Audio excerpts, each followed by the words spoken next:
We are now ready to reveal what I'm calling the speed region. These are cornerbacks and wide receivers. Baylor had a period of time where it was kind of taking a claim on wide receiver U. I think Ohio State has squarely locked that up here in the recent years. But great legacy position for Baylor, wide receiver. And oddly enough, while many of those wide receivers have been unable to find success in the NFL, there have been multiple Baylor corners across all eras who have found success in the NFL.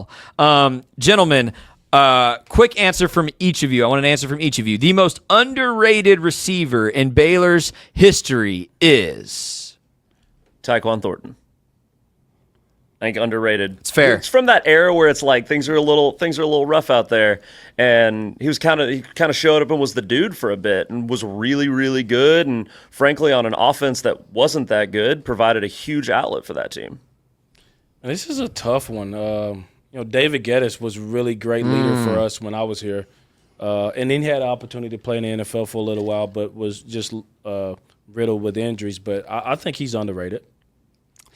For me, I kind of looked at all the, you go to stats first. You look at the top 15 to 20 guys in there. You kind of look at names. And honestly, the most underrated receiver for me is Treston Ebner.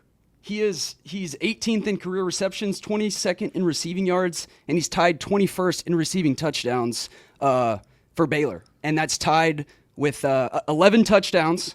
That's tied with Levi Norwood, Lanier Sampson, and he has more than R.J. Snead. Wow. Well, I'll go ahead and spoil something. Treston Ebner is not going to be in this region. Since he How was fast did you have to run a 40 back to get in the speed region? Because am I in the speed region? Do you think you belong in the wide receivers and cornerbacks region? Well, Ebner's not a receiver. Well, he's not in this region. I just said that. But were you talking about receivers? He said he was an underrated receiver. I want to know if I'm fast enough to be in this. Where did you? Well, what's your 40 time? What was your fastest 40 time, Terrance?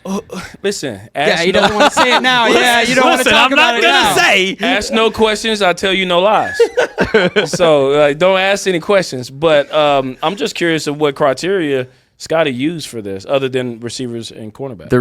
The criteria was receivers and cornerbacks. Okay. And I called it speed region because generally speaking, those are two of your fastest I have the positions. longest They're fast. rush TD in Baylor's history. FYI. That doesn't mean you ran fast, though. Terrance, I'm going to make... Doesn't mean you ran fast, Speed. Terrance, I'm going to make you a Speed. deal. Let's look at the speed region. Coach Brown said you cannot coach. What? Speed. All right, I digress. All right, let's look at the speed region, which will not feature Terrance Ganaway because, once again, it is receivers and corners. Let's pull it up. I will tell you, the most underrated Baylor receiver to me all time is Dominique Ziegler, and he has won his play-in matchup against C.J. Wilson. And unfortunately, waiting for him in round one is the school's only Biletnikoff winner, the number one seed. I think this is clear and obvious. Corey Coleman is the number one seed. The second seed in the speed region is Kendall Wright, Baylor's all-time leading receiver statistically. 4-year, the number one receiver with RG3, just an outstanding player. And he goes up against a guy who defines speed in a lot of ways, Mr. Tevin Reese. Just a killer there over the middle in the slot, Tevin Reese and Kendall Wright. The third seed in the speed region is Gerald McNeil. My father-in-law played with Gerald McNeil at Baylor. He says he could not have weighed over $130. Could not have weighed over $130. The dude played for 4 years in the NFL, and if you look statistically, he is one of the very few receivers that played pre-Bryles that has the numbers to go up against Bryles-era receivers. And he goes up against another guy that defined speed, Katie Cannon, a star from the moment he stepped on campus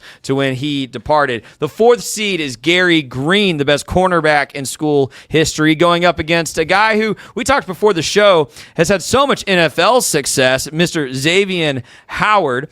The fifth seed in the speed region is brother of James Francis. Ron Francis is the fifth seed. Another cornerback going up against Denzel Mims for my money. If you're going to throw a jump ball to win a game, I want it going to Denzel Mims. He is the 12th seed going against Ron Francis. The 6th seed in the speed region is Terrance Williams, runner-up for the Biletnikoff in 2012. Of course, had that monster game, single game reception yardage record against West Virginia. And he goes up against, guys, this is the first Baylor player I learned by name and knew by name as a kid. Reggie Newhouse played in the late 90s, early 2000s, and was a unit at wide receiver. Just an absolute star on a team where he was the only absolute star. Reggie Newhouse, fans, the other 5,000 fans who visited Floyd Casey that season will remember Reggie Newhouse with me. The 7th seed, Melvin Bonner, the go-to target for J.J. Joe in that play-action offense, going up against Gary Baxter, the cornerback who also spent a long time in the NFL. Baxter, Lefevers can tell us in a minute. Another great player on a bad team. We've got a few of those in this tournament. The 8th seed, another corner, Ray Crockett, going up against Larry Elkins. And Larry Elkins, Shihan Jayaraja was texting me about Larry Elkins. Truly, if you look at his numbers and the era in which he played, it's actually astounding. He is still top 10, I believe, in Baylor all-time receiving. Larry Elkins, the 9th seed in the speed region. Let's put up that graphic. There we go, the whole bracket. That is your speed region of wide receivers and corners. Guys, I'm going to be honest, this was a really hard region for me to seed because there's so many very, very, very good players in this region. I mean, I think we're a nap in the Taco Bell drive-thru from having someone really dominate this region.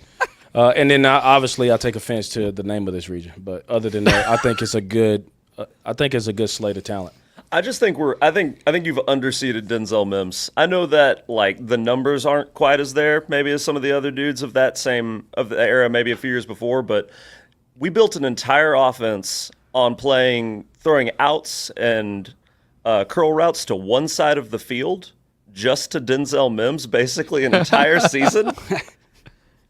That's basically all we threw to, and it worked because Denzel Mims could basically body any corner in the Big 12. So I think we should give some more credit to him here. Boundary fade to Denzel Mims. When you're in trouble, that's the play, right? That's it. Look, That's it. I got to give some love to Tevin Reese here, man. A 15 seed.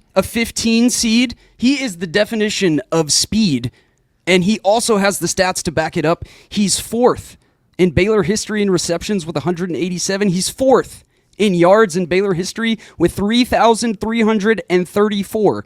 And of the top 25 players in receiving yards, he's 5th in yards per catch with 16.6. He's not a 15 seed. He's just not. I agree. Sweet Feet needs to be higher, but again, speed region is offensive. You're killing me with that, Terrance.